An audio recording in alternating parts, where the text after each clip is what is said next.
Vocês estão vendo o que está acontecendo na igreja e na sociedade. Muitas coisas acontecendo a todo vapor. Ideologias, liberalismo teológico, seitas e heresias, feminismo e por aí vai. A coisa tá feia. E nesse vídeo eu quero mostrar para vocês de como Satanás ele invadiu as escolas, as igrejas, a cultura e a sociedade. Vou falar sobre muitos pontos importantes, tá? Então vamos lá para o primeiro ponto. Deixa eu tirar aqui os comentários, depois eu vou fixando, tá bom?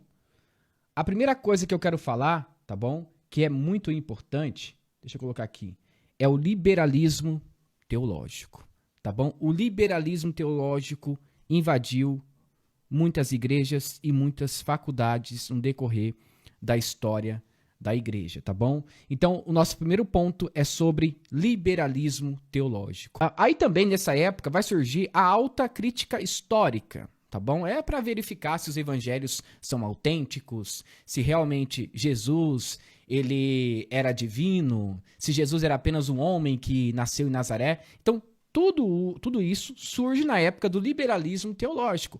Mas é a partir do liberalismo teológico que vai surgir vários braços depois. E a gente vai chegar lá, tá bom? Então, esse é o primeiro ponto. O liberalismo teológico é um veneno para a igreja evangélica. É por isso que hoje tem essa ideia de atualizar a Bíblia. Porque a Bíblia não fala mais conosco hoje em dia. A Bíblia é muito arcaica, muito antiga. Ela não fala mais com os dias atuais, não fala mais. Ela tem que falar conosco. É por isso que o Ed Renekiewicz, ele tem essa ideia de atualizar a Bíblia. Porque se eu não atualizar a Bíblia, eu estou legitimizando a escravidão, porque era típico e era muito comum na época de Moisés. Entretanto, gente, precisamos entender a nova e a antiga aliança de uma forma totalmente diferente. Entender que os tempos se passaram, as coisas se mudaram, mas a palavra de Deus, não. Não mudou a palavra, tá?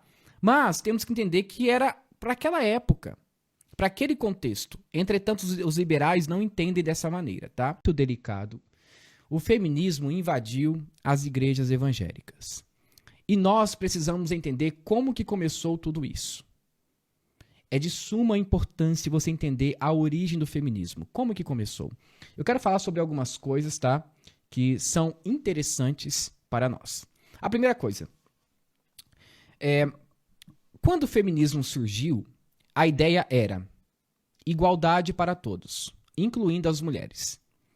Então as mulheres, elas queriam também votar para decidir o político do seu país, da sua cidade e por aí vai.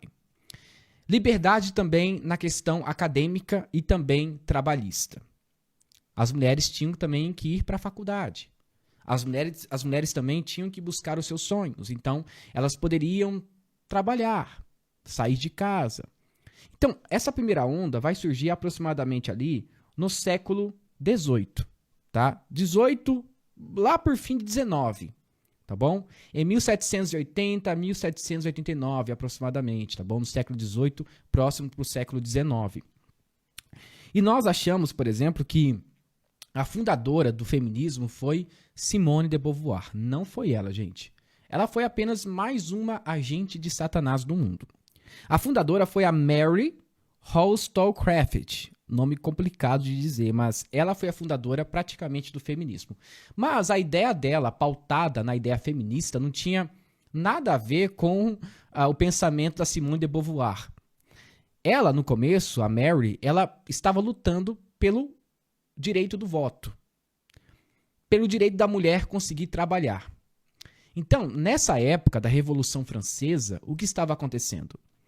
Muita ideia surgindo, inclusive a ideia individualista, de que a pessoa tem que ter liberdade. Aí vem a questão da liberdade de expressão, a liberdade religiosa e por aí vai. Só que esse tipo de liberdade, né, ou esse conceito de, por exemplo, individualismo, não estava ligado à mulher. Era apenas para os homens. E então a Mary, ela se levanta para tentar lutar contra essa ideia. E ela surge com várias ideias. Por exemplo, ela surge com a ideia de igualdade social, ou seja, as mulheres deveriam ter os mesmos direitos dos homens na sociedade. Ela surge com essa ideia.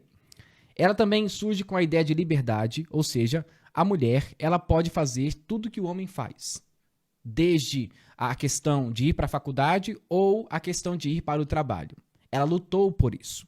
Aproximadamente entre 1780 e 1789, quando surgiu a primeira onda do feminismo, tá? Era uma coisa assim bem fraquinha, bem pífia, tá? Não era uma coisa que o mundo noticiou, né? Olha, a primeira onda do feminismo, não.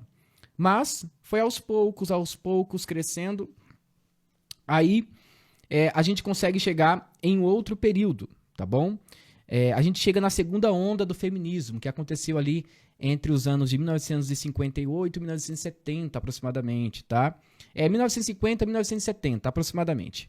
Mas o marco inicial da segunda onda aconteceu exatamente em 1960. Depois foi progredindo para outras ações ou até mesmo protestos, né, que aconteceram na época nos Estados Unidos. É nessa época que surge na França uma mulher bem conhecida, acho que um pouquinho antes ainda, só depois que vai ficar bem mais aguçado essa ideia de feminismo, que é a Simone de Beauvoir.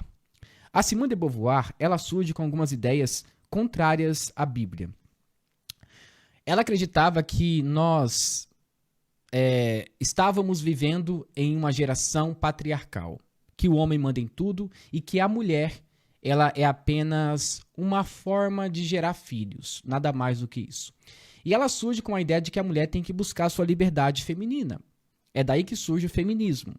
Entretanto, a ideia dela era muito deturpada. E se você olhar os princípios bíblicos sobre a mulher cristã, tudo que ela diz no seu livro O Segundo Sexo não tem nada a ver com aquilo que nós acreditamos. A primeira coisa, ela acreditava, por exemplo, que a mulher ela é um tipo de vítima da sociedade. E que a mulher ela é oprimida em sua casa quando ela está sob o domínio do homem, ou seja, quebrando um princípio bíblico, porque diz que a mulher deve submeter-se ao homem. Só que a ideia de sujeição na Bíblia não é uma ideia de escravidão, é uma ideia de amor e de serviço. Então, por exemplo, eu amo meu esposo, então eu sirvo ele com amor. Isso é sujeição, gente.